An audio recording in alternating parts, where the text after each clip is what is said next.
Good morning. I am here today with the permission of Scholastic, reading chapter 6 of Harry Potter and the Sorcerer's Stone by J.K. Rowling. For those of you who are my students, I also wanted to include today a couple of vocabulary words that you're going to find in this chapter that may be unfamiliar to you. So I've got 7 words to share with you this morning, some new words. The first word that you might see today in chapter 6 is the word punctures. A puncture is a small hole.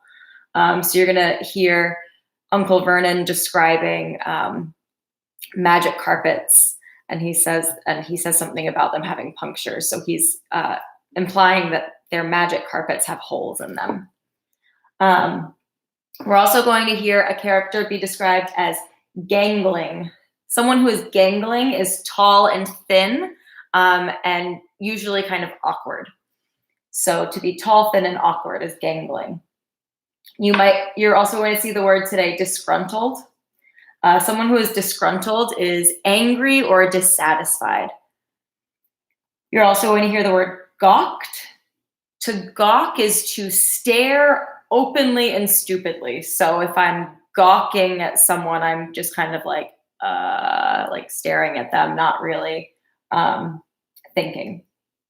You're also going to hear the word clambered.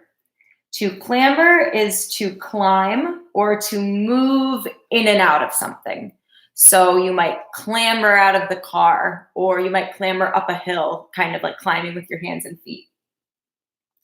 You'll hear the word sidled. And to sidle is to walk or move timidly or sneakily. So if I kind of like move up next to somebody and get really close quietly, I might say that I'm sidling. So you'll see sidled. And then the last one today is thronging. So if a group of people are thronging, they might be filling a place or an area. So we'll hear it in the context of students getting off of a train, and then they're thronging into the area outside the train. So they're filling up that space. Another word that kind of means the same thing is flocking. So flocking and thronging can mean the same thing. So with that, I'm going to be starting with chapter 6 of Harry Potter and the Sorcerer's Stone. And we noticed in the last few chapters, we met a lot of new characters. We know that Harry is soon going to be beginning his journey to Hogwarts. He just found out that he is a wizard, and that he's going to be attending Hogwarts School of Witchcraft and Wizardry. So today we are picking up with chapter 6. This is the journey from platform 9 3/4. Those of you who are reading along with me, it's page 88. Harry's last month with the Dursleys wasn't fun. True, Dudley was now so scared of Harry he wouldn't stay in the same room, while Aunt Petunia and Uncle Vernon didn't shut Harry in his cupboard, force him to do anything, or shout at him. In fact, they didn't speak to him at all. Half terrified, half furious, they acted as though any chair with Harry in it were empty. Although this was an improvement in many ways, it did become a bit depressing after a while. Harry kept to his room, with his new owl for company. He had decided to call her Hedwig, a name he had found in a history of magic. His school books were very interesting. He lay on his bed, reading late into the night, Hedwig swooping in and out of the open window as she pleased. It was lucky that Aunt Petunia didn't come in to vacuum anymore, because Hedwig kept bringing back dead mice. Every night before he went to sleep, Harry ticked off another day on the piece of paper he had pinned to the wall, counting down to September the 1st.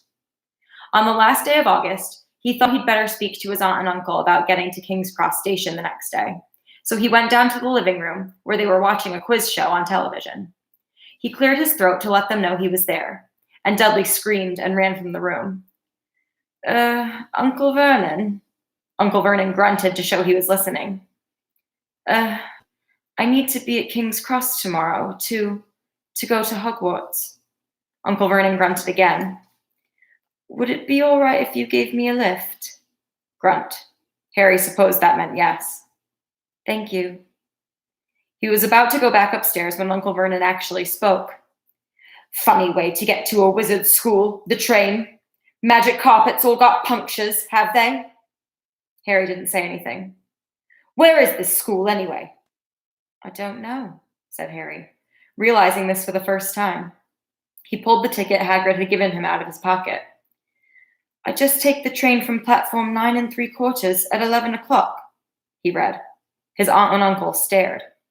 Platform what? 9 3/4. Don't talk rubbish, said Uncle Vernon. There is no platform 9 3/4. It's on my ticket.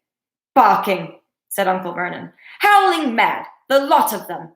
You'll see. You just wait. All right, we'll take you to King's Cross. We're going up to London tomorrow anyway, or I wouldn't bother. Why are you going to London? Harry asked, trying to keep things friendly. Taking Dudley to the hospital, growled Uncle Vernon. Got to have that ruddy tail removed before he goes to Smeltings. Harry woke at 5 o'clock the next morning and was too excited and nervous to go back to sleep. He got up and pulled on his jeans because he didn't want to walk into the station in his wizard's robes. He'd change on the train. He checked his Hogwarts list yet again to make sure he had everything he needed, saw that Hedwig was shut safely in her cage, and then paced the room, waiting for the Dursleys to get up. 2 hours later, Harry's huge, heavy trunk had been loaded into the Dursleys' car. Aunt Petunia had talked Dudley into sitting next to Harry, and they had set off. They reached King's Cross at 10:30. Uncle Vernon dumped Harry's trunk onto a cart and wheeled it into the station for him. Harry thought this was strangely kind until Uncle Vernon stopped, dead, facing the platforms with a nasty grin on his face. Well, there you are, boy.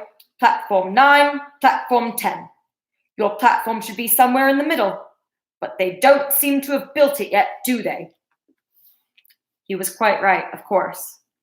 There was a big plastic number 9 over one platform, and a big plastic number 10 over the one next to it. And in the middle, nothing at all. Have a good term, said Uncle Vernon, with an even nastier smile. He left without another word. Harry turned and saw the Dursleys drive away. All three of them were laughing. Harry's mouth went rather dry. What on earth was he going to do? He was starting to attract a lot of funny looks because of Hedwig. He'd have to ask someone. He stopped a passing guard, but didn't dare mention platform 9 3/4. The guard had never heard of Hogwarts, and when Harry couldn't even tell him what part of the country it was in, he started to get annoyed, as though Harry was being stupid on purpose. Getting desperate, Harry asked for the train that left at 11 o'clock, but the guard said there wasn't one. In the end, the guard strode away, muttering about time wasters. Harry was now trying hard not to panic. According to the large clock over the arrivals board, he had 10 minutes left to get on the train to Hogwarts, and he had no idea how to do it. He was stranded in the middle of a station with a trunk he could hardly lift, a pocket full of wizard money, and a large owl. Hagrid must have forgotten to tell him something you had to do, like tapping the third brick on the left to get into Diagon Alley. He wondered if he should get out his wand and start tapping the ticket inspector's stand between platforms 9 and 10. At that moment, a group of people passed just behind him, and he caught a few words of what they were saying. Packed with muggles, of course. Harry swung around. The speaker was a plump woman who was talking to 4 boys, all with flaming red hair. Each of them was pushing a trunk like Harry's in front of him, and they had an owl. Heart hammering, Harry pushed his car after them. They stopped, and so did he, just near enough to hear what they were saying. Now, what's the platform number? Said the boy's mother. 9 3/4, piped a small girl, also red-headed, who was holding her hand. Mom, can't I go? You're not old enough, Ginny. Now be quiet. All right, Percy, you go first. What looked like the oldest boy marched toward platforms 9 and 10. Harry watched, careful not to blink in case he missed it. But just as the boy reached the dividing barrier between the 2 platforms, a large crowd of tourists came swarming in front of him, and by the time the last backpack had cleared away, the boy had vanished. Fred, you next, the plump woman said. I'm not Fred, I'm George, said the boy. Honestly, woman, you call yourself our mother. You can't tell I'm George. Sorry, George, dear. I'm only joking. I am Fred, said the boy, and off he went. His twin called after him to hurry up, and he must have done so, because a second later he had gone. But how had he done it? Now, the third brother was walking briskly toward the barrier. He was almost there, and then, quite suddenly, he wasn't anywhere. There was nothing else for it. Excuse me, Harry said to the plump woman. Hello, dear, she said. First time at Hogwarts. Ron's new too. She pointed at the last and youngest of her sons. He was tall, thin, and gangling, with freckles, big hands and feet, and a long nose. Yes, said Harry. The thing is, I don't know how to get onto the platform, she said kindly, and Harry nodded. Not to worry, she said. All you have to do is walk straight to the barrier between platforms 9 and 10. Don't stop, and don't be scared you'll crash into it. That's very important. Best do it at a bit of a run if you're nervous. Go on now before Ron. Okay, said Harry. He pushed his trolley around and stared at the barrier. It looked very solid. He started to walk toward it. People jostled him on their way to the platforms 9 and 10. Harry walked more quickly. He was going to smash right into that barrier, and then he would be in trouble. Leaning forward on his cart, he broke into a heavy run. The barrier was coming nearer and nearer. He wouldn't be able to stop. The cart was out of control. He was a foot away. He closed his eyes, ready for the crash. It didn't come. He kept on running. He opened his eyes. A scarlet steam engine was waiting next to a platform packed with people. A sign overhead said, Hogwarts Express, 11 o'clock. Harry looked behind him and saw a wrought iron archway where the barrier had been, with the words, platform 9 3/4 on it. He had done it. Smoke from the engine drifted over the heads of the chattering crowd, while cats of every color wound here and there between their legs. Howls hooted to one another in a disgruntled sort of way over the babble and the scraping of heavy trunks. The first few carriages were already packed with students, some hanging out of the window to talk to their families, some fighting over seats. Harry pushed his cart off down the platform in search of an empty seat. He passed a round-faced boy who was saying, Gran, I've lost my toad again. Oh, Neville, he heard of a box in his arms, and the people around him shrieked and yelled as something inside poked out a long, hairy leg. Harry pressed on through the crowd until he found an empty compartment near the end of the train. He put Hedwig inside first, and then started to shove and heave his trunk toward the train door. He tried to lift it up the steps, but could hardly raise one end, and twice he dropped it painfully on his foot. Want a hand? It was one of the red-haired twins he'd followed through the barrier. Yes, please. Oi, Fred, come here and help. With the twins' help, Harry's trunk was last tucked away in a corner of the apartment. Thanks, said Harry, pushing his sweaty hair out of his eyes. What's that? Said one of the twins suddenly, pointing at Harry's lightning scar. Blimey, said the other twin. Are you?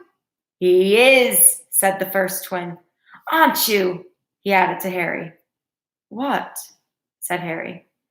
Harry Potter, chorused the twins. Oh, him, said Harry. I mean, yes, I am. The two boys gawked at him, and Harry felt himself turning red. Then, to his relief, a voice came floating in through the train's open door. Fred, George, are you there?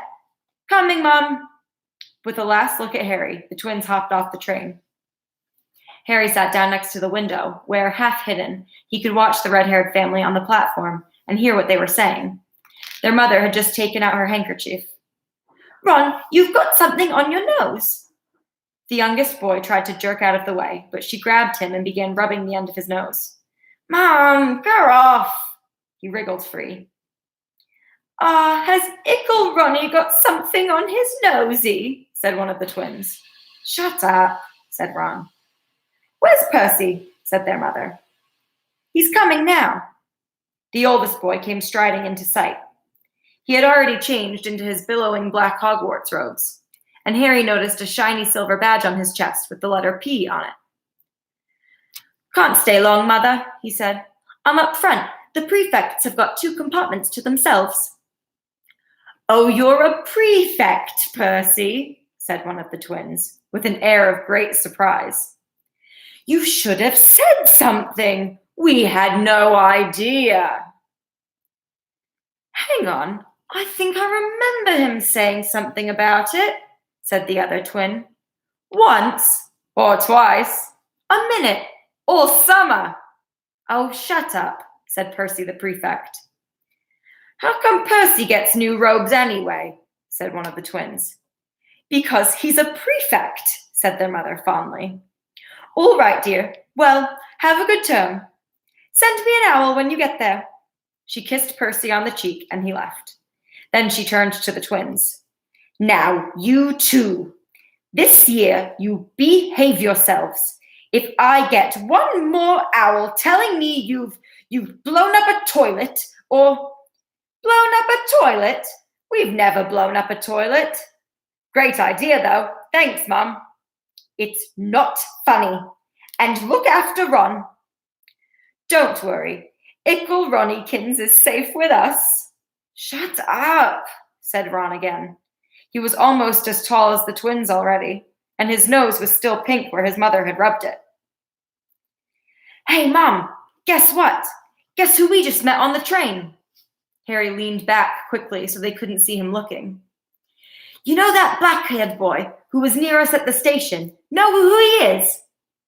"Who?" "Harry Potter." Harry heard the little girl's voice. "Oh, Mum, can I go on the train and see him? Mum, oh, please." "You've already seen him, Ginny, and the poor boy isn't something you goggle at in a zoo. Is he really, Fred? How do you know?" "Asked him. Saw a scar. It's really there like lightning." "Poor dear. No wonder he was alone. I wondered. He was ever so polite when he asked her to get onto the platform." "Never mind that. Do you know who he never mind that. Do you think he remembers what you know who looks like?" Their mother suddenly became very stern. "I forbid you to ask him, Fred. No, don't you dare. As though he needs reminding of that on his first day of school." "All right, keep your hair on." A whistle sounded. "Hurry up," their mother said, and the 3 boys clambered onto the train. They leaned out of the window for her to kiss them goodbye, and their younger sister began to cry. "Don't, Ginny, we'll send you loads of owls." "We'll send you a Hogwarts toilet seat." "George." "Only joking, Mum." The train began to move. Harry saw the boy's mother waving, and their sister half laughing, half crying, running to keep up with the train, until it gathered too much speed. Then she fell back and waved. Harry watched the girl and her mother disappear as the train rounded the corner. Houses flashed past the window. Harry felt a great leap of excitement. He didn't know what he was going to, but it had to be better than what he was leaving behind. The door of the compartment slid open, and the youngest red-headed boy came in. "Anyone sitting there?" he asked, pointing at the seat opposite Harry. "Everywhere else is full." Harry shook his head, and the boy sat down. He glanced at Harry, and then looked quickly out of the window, pretending he hadn't looked. Harry saw he still had a black mark on his nose. "Hey, Ron," the twins were back. "Listen, we're going down to the middle of the train. Lee Jordan's got a giant tarantula down there." "Right," mumbled Ron. "Harry," said the other twin. "Did we introduce ourselves? Fred and George Weasley. This is Ron, our brother. See you later, then." "Bye," said Harry and Ron. The twins slid the compartment door shut behind them. "Are you really Harry Potter?" Ron blurted out. Harry nodded. "Oh, well, I thought it might be one of Fred and George's jokes," said Ron. "And have you really got, he pointed at Harry's forehead. Harry pulled back his bangs to show the lightning scar. Ron stared. So that's where you know who?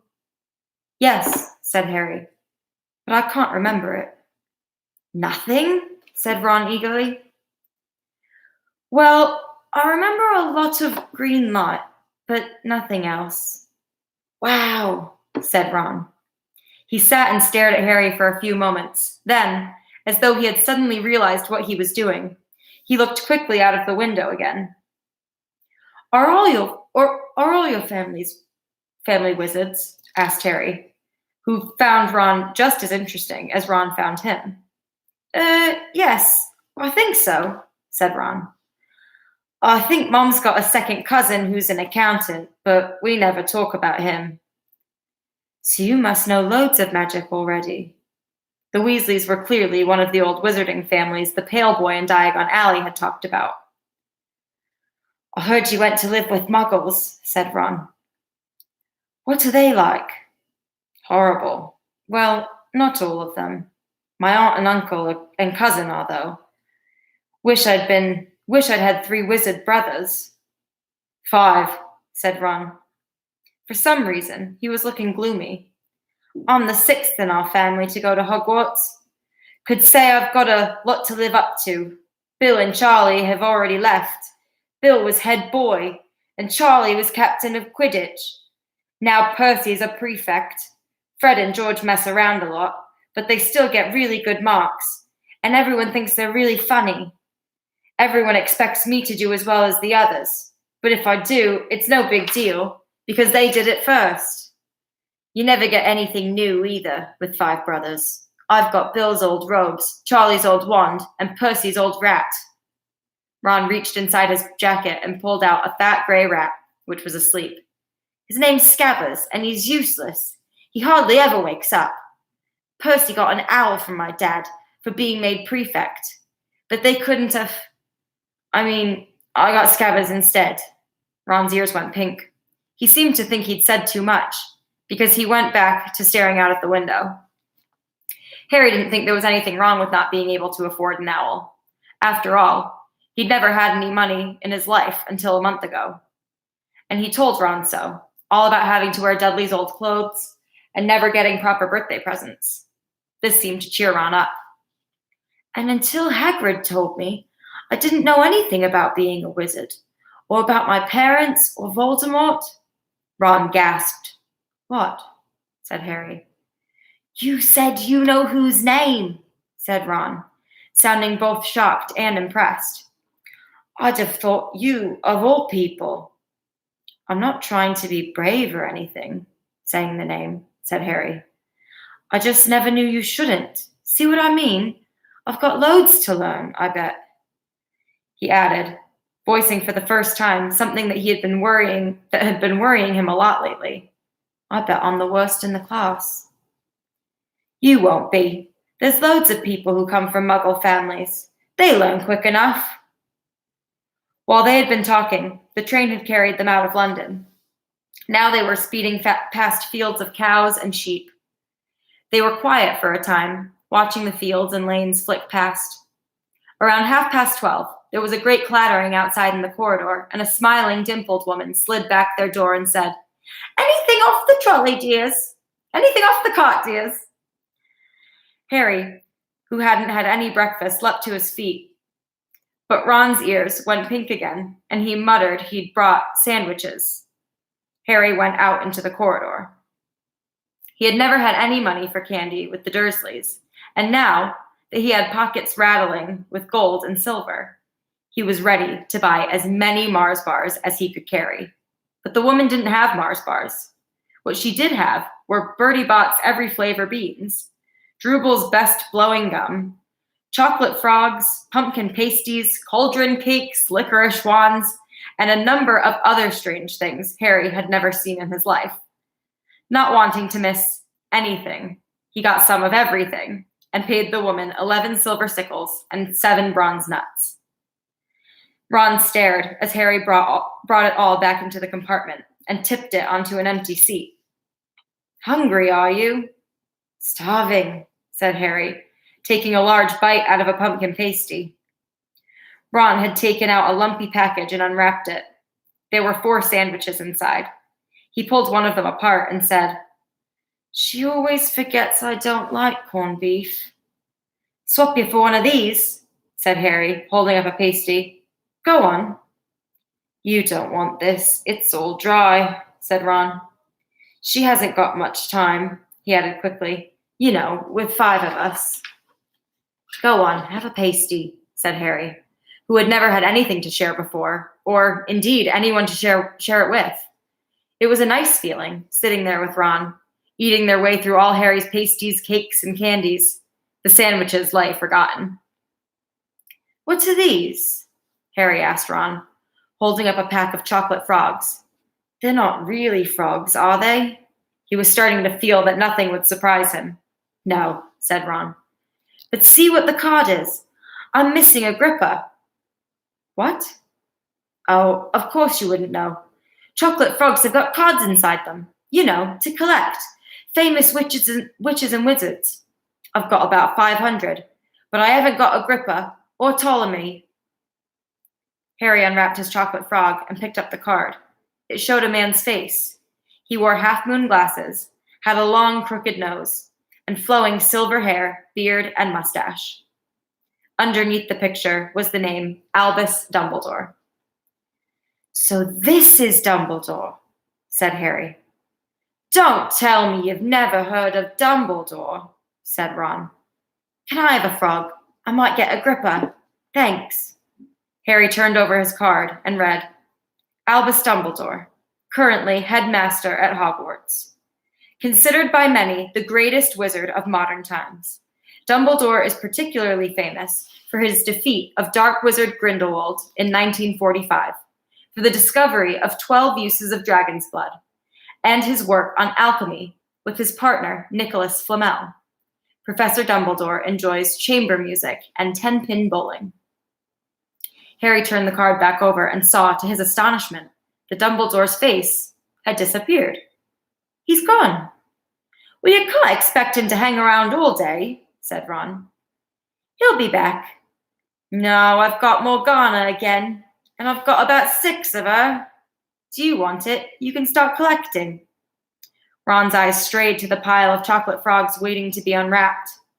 "Help yourself," said Harry.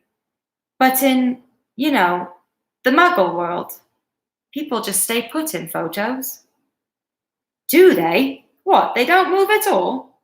Ron sounded amazed. "Weird." Harry stared as Dumbledore sidled back into his picture on the card and gave him a small smile. Ron was more interested in eating the frogs than looking at famous witches and wizard cards. But Harry couldn't help keep his eyes off of them.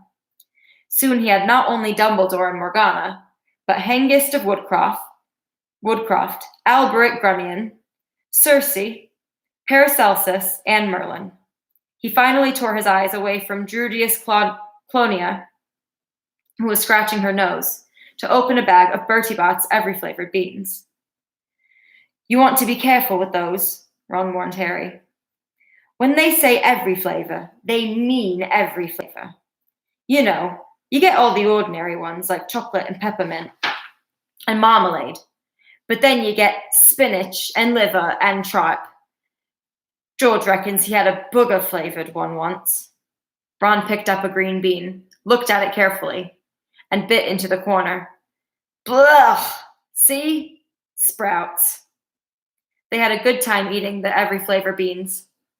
Harry got toast, coconut, baked bean, strawberry, curry, grass, coffee, sardine, and was even brave enough to nibble the end off of a funny gray one Ron wouldn't touch, which turned out to be pepper. The countryside, now flying past the window, was becoming wilder. The neat fields had gone. Now there were woods, twisting rivers, and dark green hills. There was a knock on the door of their compartment, and the round-faced boy Harry had passed on the platform 9 3/4 came in. He looked tearful.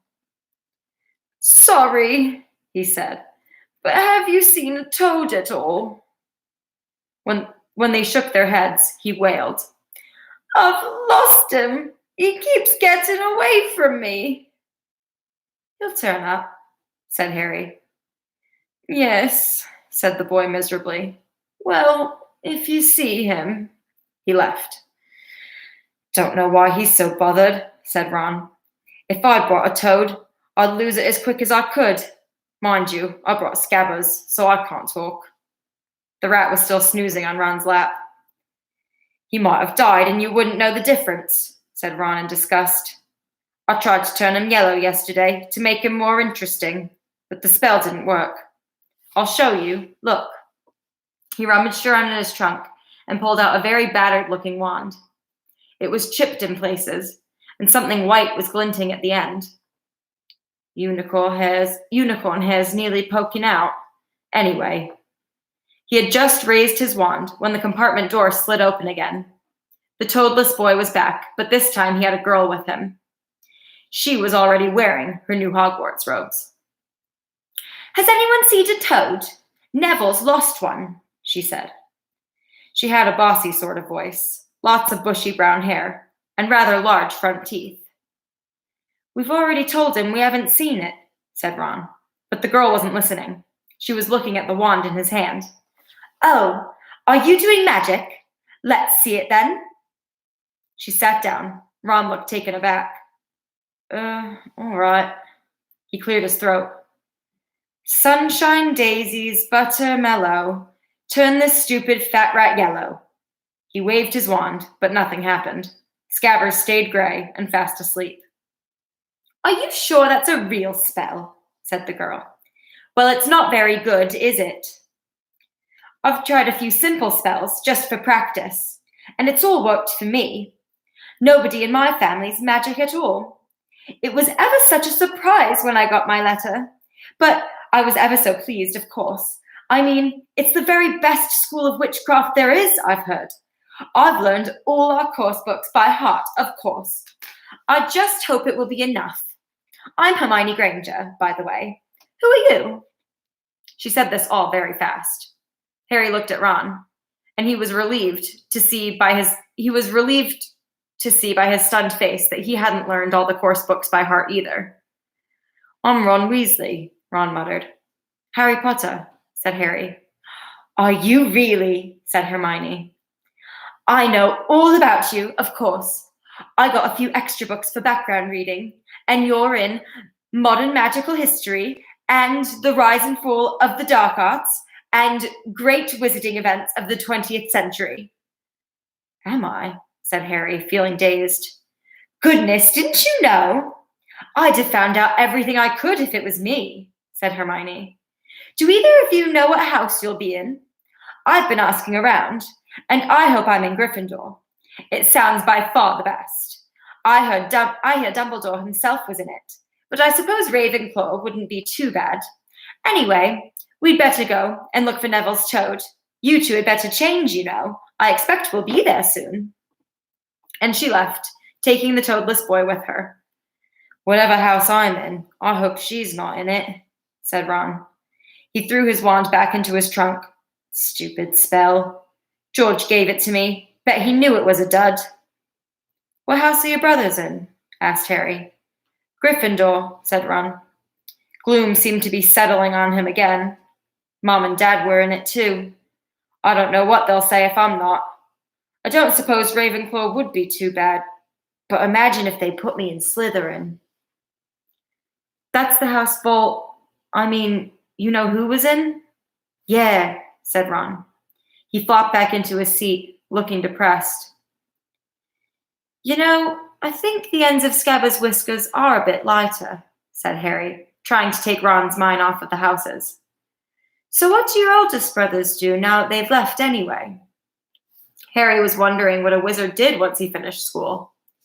Charlie's in Romania studying dragons, and Bill's in Africa doing something for Gringotts, said Ron. Did you hear about Gringotts? It's been all over the Daily Prophet. But I don't suppose you get that with the Muggles. Someone tried to rob a high-security vault. Harry stared. Really? What happened to them? Nothing. That's why it's such big news. They haven't been caught. My dad said it must have been a powerful dark wizard to get round Gringotts.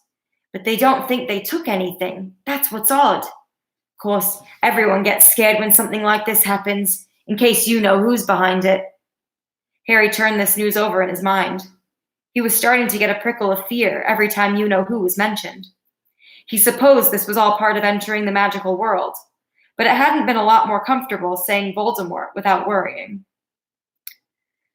"What's your Quidditch team?" Ron asked. I don't know any," Harry confessed. "What?" Ron looked dumbfounded. "Oh, you wait. It's the best game in the world." And he was off, explaining all about the 4 balls and the positions of the 7 players, describing famous games he'd been to with his brothers, and the broomstick he'd like to get if he had the money. He was just taking Harry through the finer points of the game when the compartment door slid open yet again, but it wasn't Neville the Toadless Boy, or Hermione Granger this time. 3 boys entered, and Harry recognized the middle one at once. It was the pale boy from Madame Malkin's robe shop. He was looking at Harry with a lot more interest than he'd shown back in Diagon Alley. "Is it true," he said, "they're all saying down the train that Harry Potter's in this compartment? So, it's you, is it?" "Yes," said Harry. He was looking at the other boys. Both of them were thick-set and looked extremely mean. Standing on either side of the pale boy, they looked like bodyguards. "Oh, this is Crabbe, and this is Goyle," said the pale boy carelessly, noticing where Harry was looking. "And my name's Malfoy, Draco Malfoy." Ron gave a slight cough, which might have been hiding a snicker. Draco Malfoy looked at him. "You think my name's funny, do you? No need to ask who you are. My father told me all the Weasleys have red hair, freckles, and more children than they can afford." He turned back to Harry. You'll soon find out some wizarding families are much better than others, Potter. You don't want to go making friends with the wrong sort. I can help you there." He held out his hand to shake Harry's, but Harry didn't take it. "I think I can tell who the wrong sort are for myself, thanks," he said coolly. Draco Malfoy didn't go red, but a pink tinge appeared in his pale cheeks. "I'd be careful if I were you, Potter," he said slowly. "Unless you're a bit politer, you'll go the same way as your parents. They didn't know it was good for them either. You hang around with riffraff like the Weasleys and that Hagrid, and it'll rub off on you." Both Harry and Ron stood up. "Say that again," Ron said, his face as red as his hair. "Oh, you're going to fight us, are you?" Malfoy sneered. "Unless you get out now," said Harry, more bravely than he felt, because Crabbe and Goyle were a lot bigger than him or Ron. "But we don't feel like leaving, do we, boys? We've eaten all our food, and you still seem to have some." Goyle reached toward the chocolate frogs next to Ron. Ron leapt forward, but before he'd so much as touched Goyle let out a horrible yell. Scabbers the rat was hanging off of his finger. Sharp little teeth sunk deep into Goyle's knuckle. Crabbe and Malfoy backed away as Goyle swung Scabbers round and round, howling, and when Scabbers finally flew off and hit the window, all 3 of them disappeared at once. Perhaps they thought there were more rats lurking among the sweets, or perhaps they'd heard footsteps, because a second later, Hermione Granger had come in. "What has been going on?" she said, looking at the sweets all over the floor and Ron picking up Scabbers by his tail. "I think he's been knocked out," Ron said to Harry. He looked closer at Scabbers. "No, I don't believe it. He's gone back to sleep." And so he had. "You've met Malfoy before?" Harry explained about their meeting in Diagon Alley. "I've heard of his family," said Ron darkly. "They were some of the first to come back to our side after you-know-who disappeared. Said they'd been bewitched. My dad doesn't believe it. He said Malfoy's father didn't need an excuse to go over to the dark side." He turned to Hermione. "Can we help you with something?" "You'd better hurry up and put your robes on. I've just been up to the front to ask the conductor, and he says we're nearly there. You haven't been fighting, have you? You'll be in trouble before we even get there." Scabbers has been fighting, not us, said Ron, scowling at her. Would you mind leaving while we change? All right. I only came in here because people outside are behaving very childishly, racing up and down the corridors, said Hermione in a sniffy voice. And you've got dirt on your nose, by the way. Did you know? Ron glared at her as she left. Harry peered out of the window. It was getting dark. He could see mountains and forest under a deep purple sky. The train did seem to be slowing down. He and Ron took off their jackets and pulled on their long black robes. Ron's were a bit short for him. You could see his sneakers underneath them. A voice echoed through the train. We will be reaching Hogwarts in 5 minutes' time. Please leave your luggage on the train. It will be taken to the schools separately. Harry's stomach lurched with nerves, and Ron, he saw, looked pale under his freckles. They crammed their pockets with the last of the sweets and joined the crowd thronging in the corridor. The train slowed right down and finally stopped. People pushed their way toward the door and out into a tiny dark platform. Harry shivered in the cold night air. Then a lamp came bobbing over the heads of the students, and Harry heard a familiar voice. First years over here. All right there, Harry. Hagrid's big, hairy face beamed over the sea of heads. Come on, follow me. Any more first years? Mind your step now. First years, follow me. Slipping and stumbling, they followed Hagrid down what seemed to be a steep, narrow path. It was so dark on either side of them that Harry thought there must be thick trees there. Nobody spoke much. Neville, the boy who kept losing his toad, sniffed once or twice. You'll get your first sight of Hogwarts in a sec, Hagrid called over his shoulder. Just round this bend here. There was a loud, ooh. The narrow path had opened suddenly onto the edge of a great black lake. Perched atop a high mountain on the other side, its windows sparkling in the starry sky, was a vast castle with many turrets and towers. No more'n 4 to a boat, Hagrid called, pointing to a fleet of little boats sitting in the water by the shore. Harry and Ron were followed into their boat by Neville and Hermione. Everyone in, shouted Hagrid, who had a boat to himself. Right then, forward! And the fleet of little boats moved off all at once, gliding across the lake, which was as smooth as glass. Everyone was silent, staring up at the great castle overhead. It towered over them as they sailed nearer and nearer to the cliff on which it stood. Heads down, yelled Hagrid, as the first boats reached the cliff.